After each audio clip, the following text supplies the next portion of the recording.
one thing I learned is that the demons, they like to make loud noises. I think I heard it from Isaiah Salazar, and that they like to make loud noises because they try to intimidate, and but it don't bring no intimidation. It doesn't intimidate me. Um, Although there's still things that I need to work on,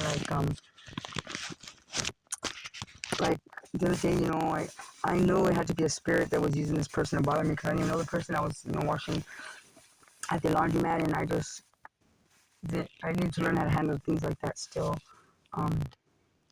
Because I get upset. But, yeah. Just have a nice day. Enjoy your night. Thank you. Bye.